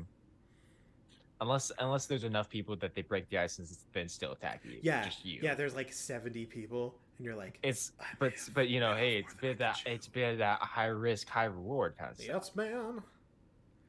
But yeah, I like it brings to mind there was this like I think it was like a Viking like the British like raiding Britain. Mm-hmm. The dude who just like fought like 70 people. It was just him on a bridge. Oh yeah, yeah, yeah. Uh-huh. That's some taunt like they could have just gone around. Uh-huh. But like you're standing on the bridge and they're like, I mean, "General, we can't we can't like just not. wade through the river?" And he's like, "Do you see him? Look at him. He's just standing there. We are Britain. We can't take that lying down. Go kill him." can't. And meanwhile, the Viking's like, "I have chosen this." Like, that is Dungeons and Dragons moment that will live with you forever. Oh my goodness, Aaron, I just now realized. So Also, they did kill him by just going like someone just went under the bridge and stabbed him through the bridge, like from below. That's the only way they got him.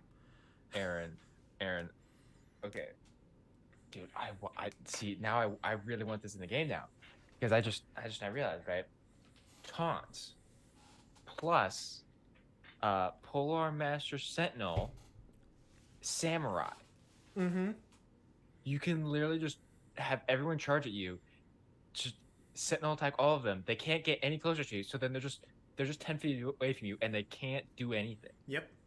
They're basically stuck. Be a cavalier Oh, dude, and have like unlimited reactions. So you just Oh yeah, is it the Cavalier that has the unlimited reactions? Samurai makes a lot of attacks on their turn. Okay, yes. Cavalier is on everyone else's turns. That's the stuff I'm talking. That's the combos. Cavalier loves it. They're like, I swear, if you don't attack me, we are going to have words. Mm-hmm. That's what I want to see. And that's all I'm looking for. Dude, like you attack me, you attack my horse. We've got problems. So, and that brings up a funny conversation because, like, honestly, like for instance, Catherine, for instance, would be I would love it if Catherine had a taunt, because here's the thing, right? This is a little bit of spoiler warning, but you know, hey, it's only about my current build. This after is table scraps. You only get this here. Yeah, table scraps exclusive. So since we're 12th level, we gained another feat, right? Which Cather now has the Mage Slayer feat, and then also with a magic item. I'm not gonna tell you which magic item, for one those of them you who maybe don't know, but we also because it's been 3 years. DJ also like, hey, like you guys get like magic items. Let me know if you want. We'll workshop it if it needs to be workshopped. So with one of the magic items that Cather has, it also allows him to attack people as a reaction if he gets attacked. Yep. So now, when we find Cather again, he has a way to reaction attack everyone in every situation. You attack him, he attacks you. You attack someone else. You attack somebody else, he attacks you. You try to run away from him, he attacks you. You try to run at him. you cast a spell near him, he attacks you. So it's like, it's pretty good. Literally, it's just a reaction for every situation, and it's glorious. Hear me out. What if I just run towards you and then I stop moving and don't do anything? I just give up. I surrender. I attack you. That's right.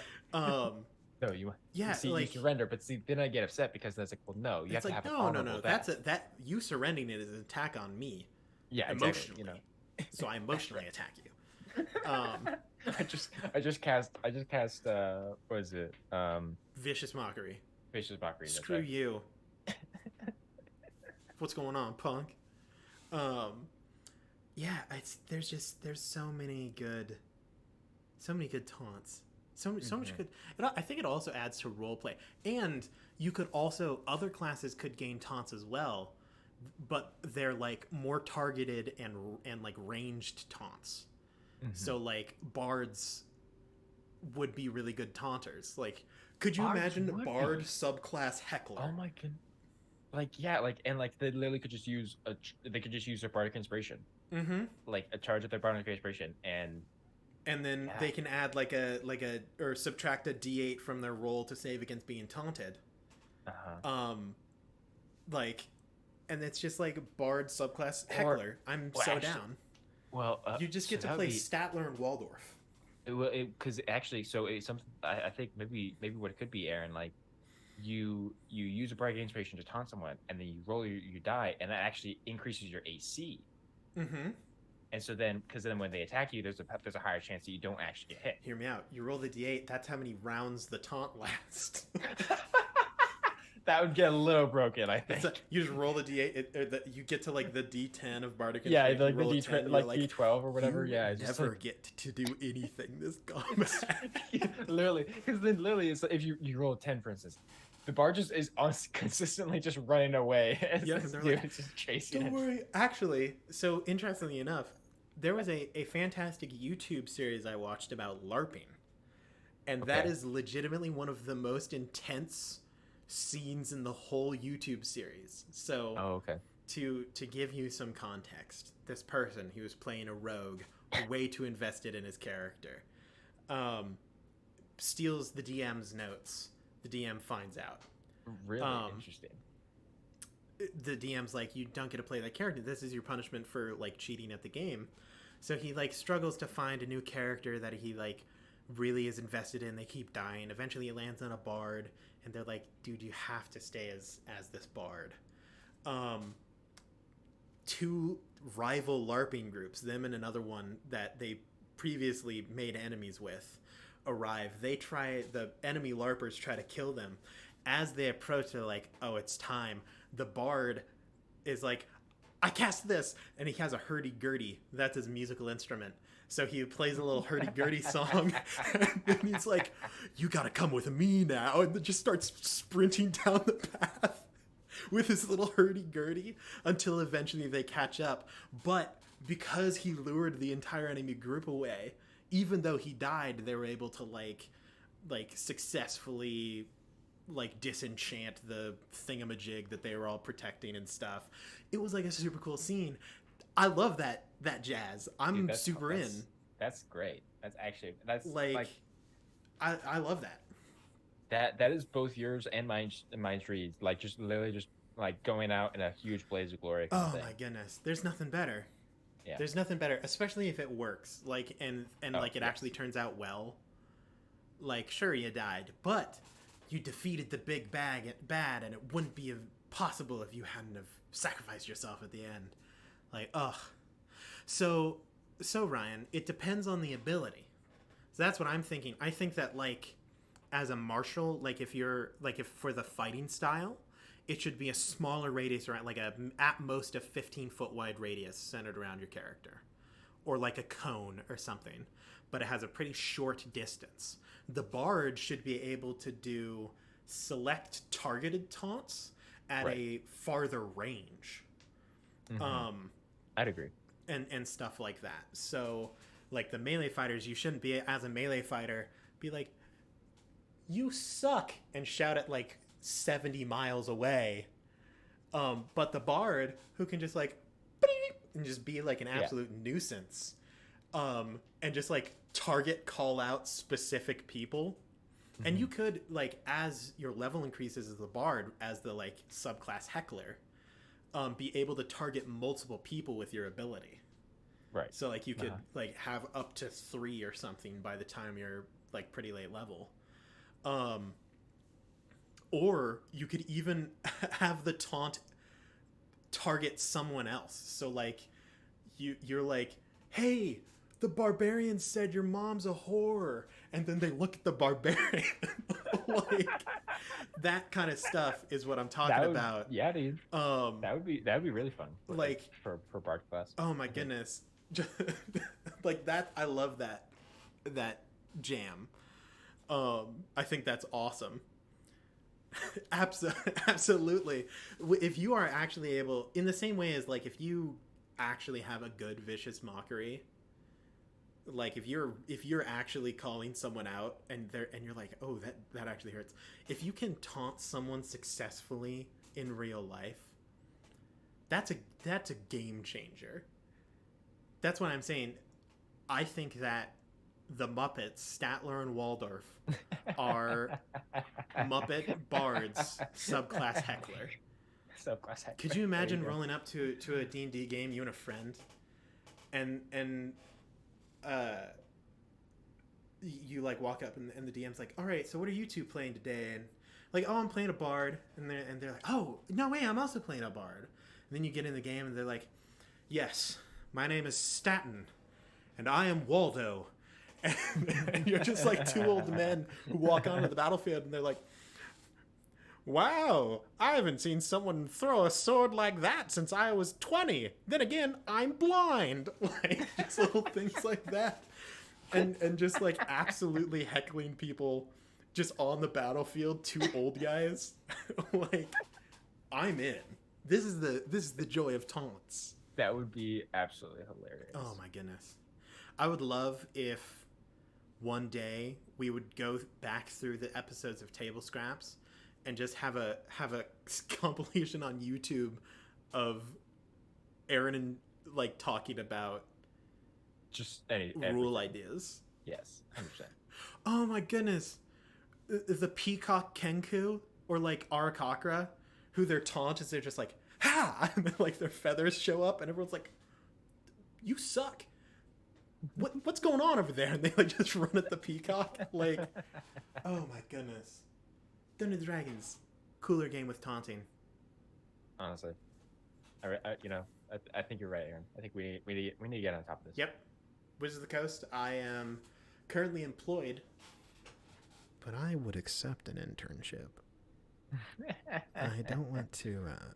Let's see. I wonder if they're hiring right now. I mean, I think a job position did open up a little bit ago that I am certainly not qualified for.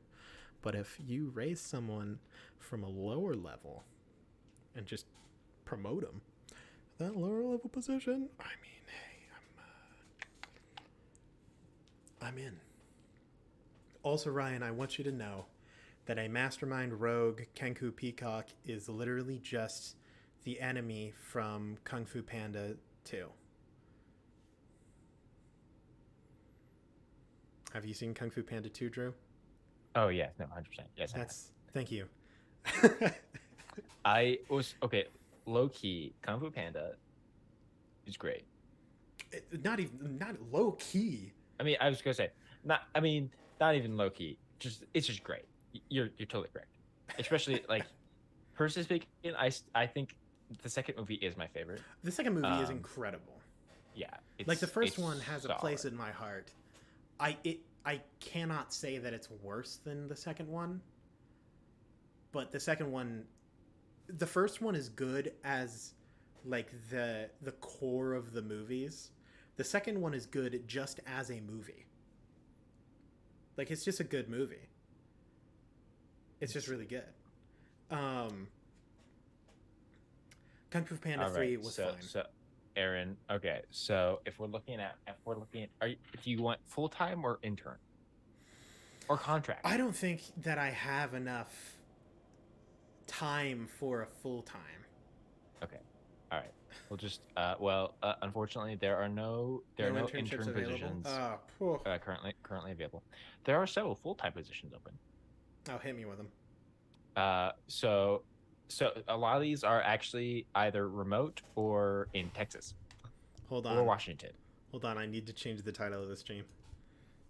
So you have senior gameplay engineer.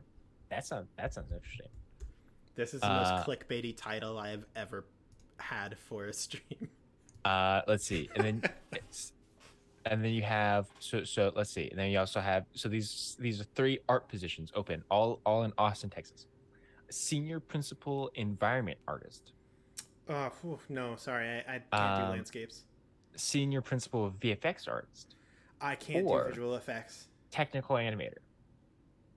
I think maybe Lydia Hmm. could be like their like. Well, let's see. I don't know if Technical animator. What are they doing? Oh, I bet uh, it's like animated, I, like little stuff and things, like intros yeah, and I whatnots. think it's like coming up like the skeletons and stuff like that. Like the skeleton like framework for Gotcha. animations. I think probably. Yeah, no, sorry, that's out of my wheelhouse. Let's see. Then engineering, That's animation engineer. that's a very general full time position. It's just What do I do? ooh. Engineering. Well, that was just the category. There's the Okay, all engineering, right. and then the one job under engineering is animation engineer. Gotcha. Nope, don't know how to do that either. Uh, okay. Here's maybe something you'd be good at. So this is under the game design category. Okay. So you have gameplay designer slash designer to principal. What does that even mean? Designer to principal. What? Maybe Uh, principles of the game. I don't know. let's see. Fill me in. Let's see. Is new is it? Oh no. Okay. What you okay, so this is what you would do as the gameplay designer slash designer to principal. Mhm. Uh own and drive core combat systems such as weapons, abilities, player movement, cameras, and AI from concept all the way to ship. So from Is like this like beginning to is this end. a question? Is this the Dungeons and Dragons movie? I have no idea. Like, This is literally just wizardofthecoast.com are they coming job out boards. with a new Dungeons and Dragons animated Um series like the one from the 80s? let's see. Collaborate with team, ensuring relevant partners are involved and advised throughout development. Create compelling movement to movement gameplay that is game of the That's year got to be Dungeons and caliber, Dragons Online. and That's got to be that DDO. inspires the team to achieve the same high quality. Build and maintain documentation for all owned features. Regularly play the game, providing constructive feedback and suggestions to other members of the team. Remain That's got to up be to date on DDO. industry trends and competitor games. Okay, so let's see. That's got to That's be DDO. let's see. Artists, look at packaging, collaborative gameplay to help us build. You will be responsible for. Question: should I make the title more clickbaity? um, This is an I honest mean, question. Should I? what's the title right now? What Working even for is it? WotC? I can. I can make it more Uh, clickbaity if you want. the more clickbait. I mean, dude, if you want to. Okay.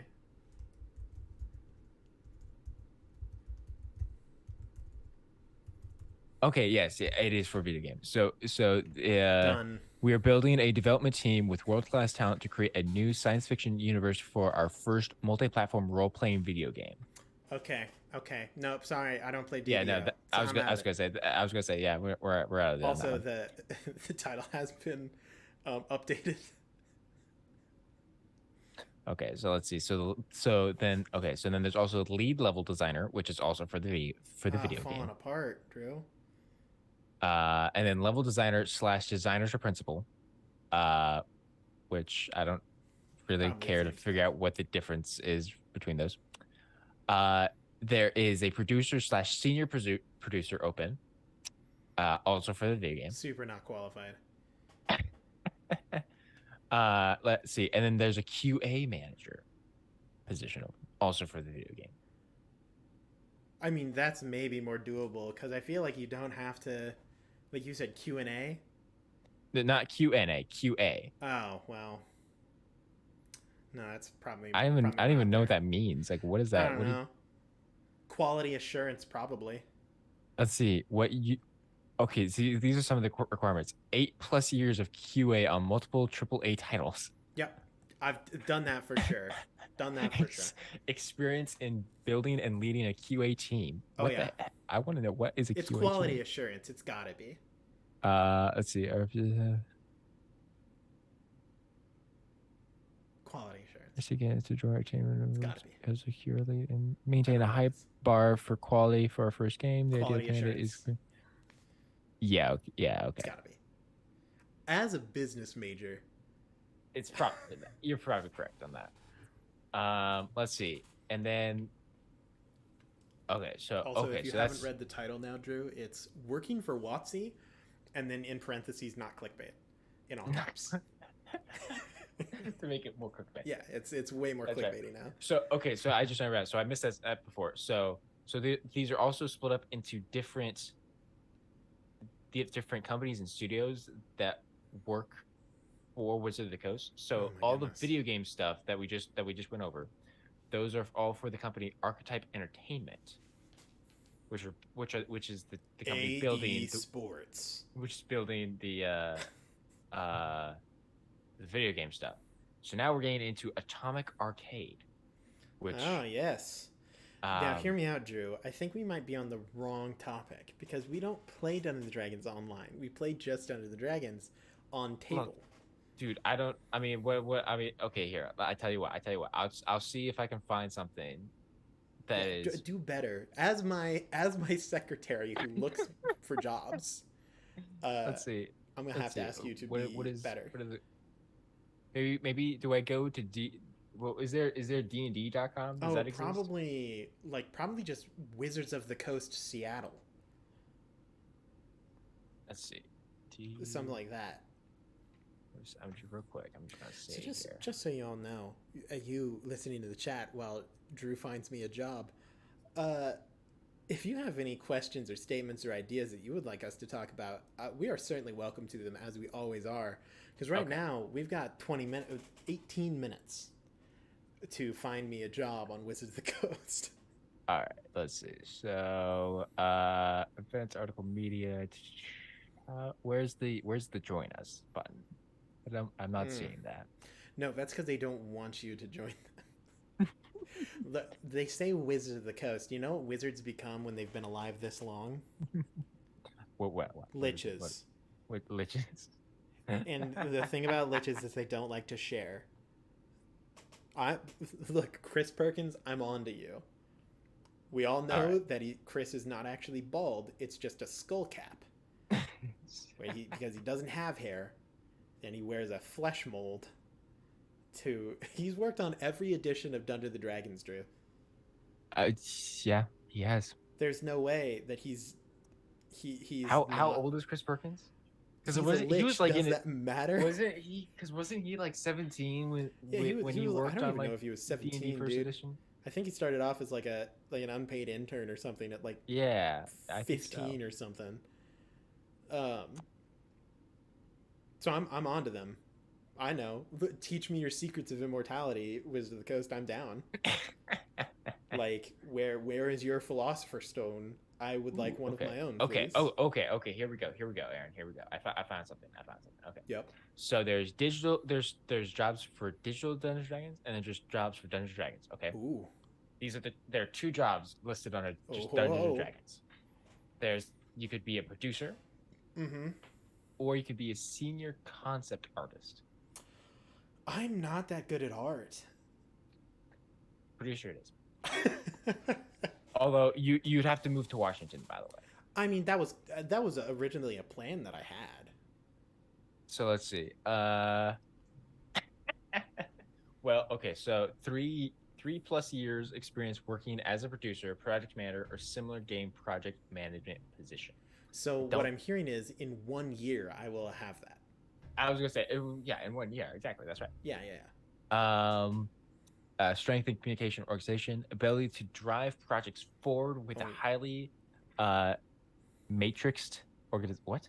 Yeah, Matrix. That Matrixed sounds right. or interesting. As a Highly business matrixed major, organization. that sounds right. I've never heard the word matrix used in like real life. It's a very uncommon terminology.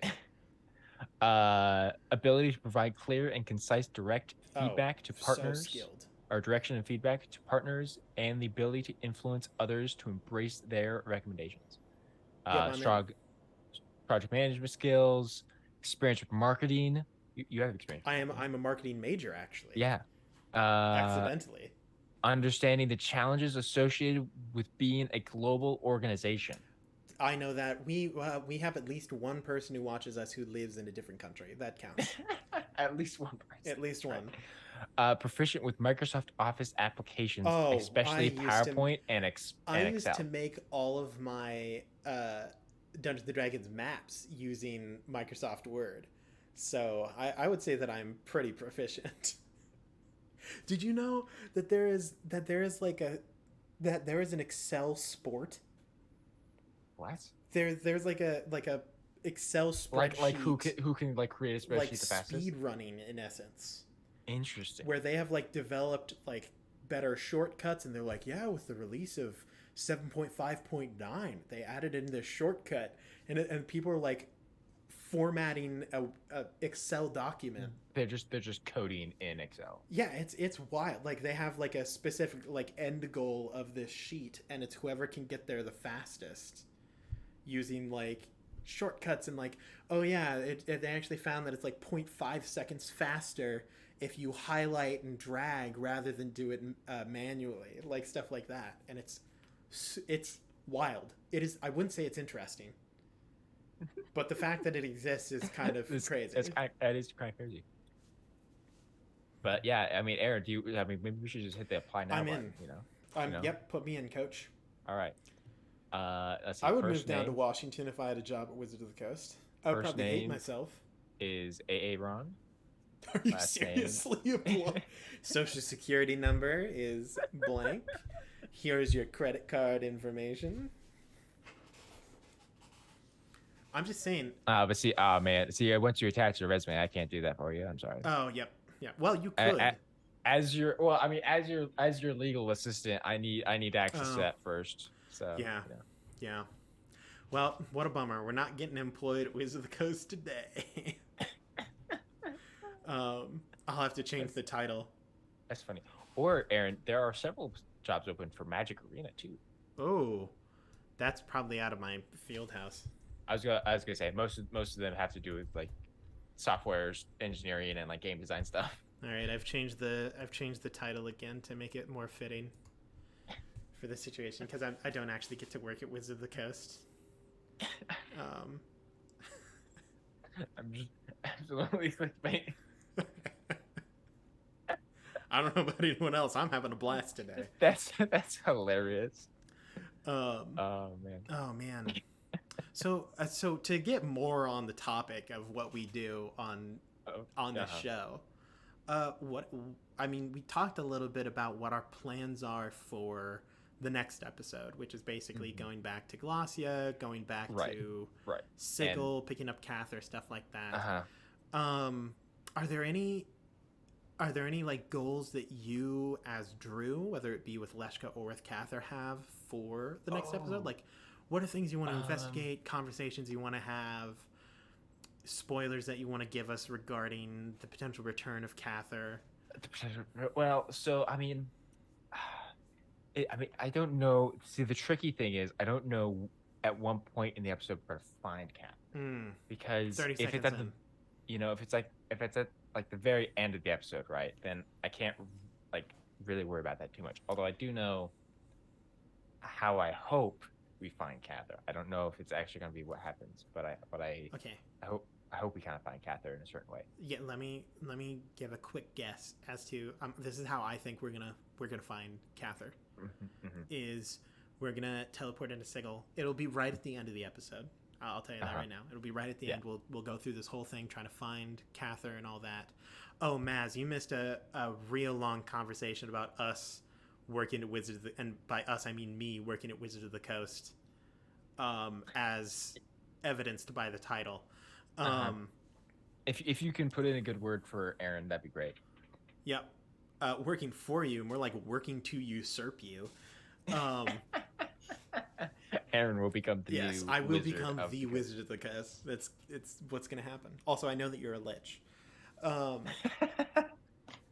So we go to Sigil, we go through the back alley teleportation route, we end up in Sigil. We're like, all right, let's start searching around. There's all this garbage that's happening. People are like super like shady because Sigil was under attack and everything, and they're looking for the culprits. All of a sudden, about halfway, 3/4 of the way through the episode, we hear Modron sirens. Also, I know that my camera is here, but Drew's over here, so I apologize. Yeah, no, it's we hear Modron sirens.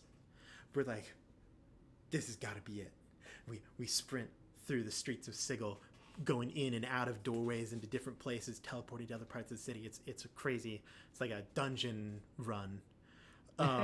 Yes, Finally, 100%. towards the end of the episode, we like turn the corner, and then completely shirtless, back to us, just coated in blood and oil, holding in each hand the body of an enemy, with his face slightly turned away as his ripped back and traps ripple in the light of the moon. And we turn the corner, and we're like, Cather? There's like a brief moment of silence, and you go, oh, who's asking? And then the episode ends. That's how I imagine it. You go, oh, goodness me. Oh, I'm a Cather. Who asking? What is it? And then in the next episode, we pick up at the same place. You're like, oh, goodness me. Who's asking about my name? Haven't heard that in a wee time. And then you fully turn around, still ripple, like almost animalistic, as the like tendons and like fibers of the muscles ripple beneath the skin. You're like, oh, my dear boy Edward and your friends. And then you pick him up in a big hug, but you're like covered in blood, so Edward's kind of disgusted. Right. And you're like, oh, but there's no time to be reminiscing. We best be running before the fuzz catches up to us. And then you sprint down the alleyway, and we'll follow you. And that's what happens 2 episodes from now. And as we turn the corner, all of a sudden he has a shirt on again. Yes. Like The cut scene fades out. Yep. And you're in your original, like, the outfit that you have for your character. That's how I imagine it. I just thought, like, if we ever like create a paper dungeon game, right? It's totally gonna be there. Like, you know how like for like oftentimes in games, like you have like different skins and stuff you can wear, right? There would definitely be like a shirtless Cather skin. Oh my goodness! Like, and it would definitely be the most popular skin. So in my mind, I think gacha game, where you just have to roll, and it's like you have like common Cather, which is just how Cather normally looks, and then there's like uncommon Cather, which is season 2 Cather, and then you have rare Cather, which is bloody Cather / with mask. It's Cather with mask. Yeah. And then you have like ultra rare, where it's now shirtless Cather. And then you have legendary, which is beach Cather. And instead of like a sword, he has a surfboard. Yes. And that's how I kind of imagine it. And then there's also like, so as the game progresses and we release new DLC, we release a how the characters are seen through Aaron's eyes content. And Cather, instead of looking like a normal person, is just like a literal triangle of muscle, where it's like little legs and just huge bulked up like upper body. And I do all of the normal voice lines are voiced by me. Voiced by you, that's right. Ooh, I may not it may be a blind faith, but it's not be a foolish one. And then in another year we do the next expansion pack, which is Paper Dungeon Summer Vacation. Yep. That's the beach one. And that's the beach one. Yeah. And like we could even have like school too. Like, oh my goodness. Oh yeah. That'd be great. And wedding dress Cather, where it's just Cather in a wedding dress. We're not sure why. Why not? Yeah, we don't ask questions. It's one of the legendary skins. It doesn't matter. Yeah. Exactly. It's just for the gag. I'm absolutely in. You have like you have depressed Grotz skin. So the thing is, the NPCs don't make it in the game as playable characters, but there are alternative skins for certain characters that make them look like an NPC. So like, you have Melora, but Melora also has a skin that makes her look like Sam. Yes. And stuff like that. Crystal Toad Edward. Yes, Crystal Toad Edward. There's a Cather skin that just turns him into Kiamora. Yep. Oh geez, Leshka and Abinthy are the same character. You just have a skin that makes it look like a different one. Like, I'm just saying, we have potential. We gotta get tight. If any of you know an app developer, let me tell you, we've got an idea. Maz, I know you're a website and like software engineer. Like we Yeah, really, Maz. that's This is close enough, first. right? Look, senior project. There you go. Hey guys, I Senior made a gotcha project. game. Make a game for us. Um. Oh my goodness. I mean, hey, that's how it starts. That's how, yeah, yeah. This could be our most successful business venture. Well, I was gonna say, really, what I think of is what's the there's like the mobile game, like the D&D like mobile game, like Oh yeah, I know the one that you're um talking about. like it's the 2D kind of like you assemble Yep. like your party, and it's like a turn-based combat thing. Yep. And I played that why am slightly, but it's really poorly optimized for phones, which is kind of hilarious. yeah, yeah. I also played it a little bit, but TPD obviously X not Raid Shadow Legends. enough. That would actually would be I'm really just saying, fun. we fit right in. That Or yes. like the Paper Dungeon meets Marvel Hero. that would definitely be funnier. Dude. Make way less sense though. Hello. Hi friends. Um. Oh, we're getting all sorts of new faces today. Oh my goodness. We have so you know the like, or Marvel Strike Force, isn't that it? The like yes, the Marvel, phone yes. game. Like you Uh-huh. know the ads for Marvel Strike Force where they're just like introducing Gwenpool.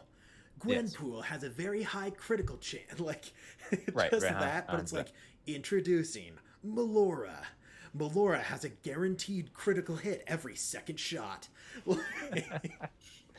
Like it's just the whole party.